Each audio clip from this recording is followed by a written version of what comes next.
Hi guys, I just wanted to give you a few tips on how to get the most out of your marine electronics for lobster mini season here in the Florida Keys.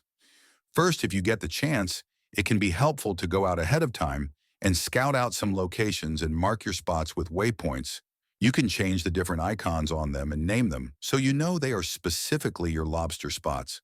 This will give you a game plan rather than just going out and winging it.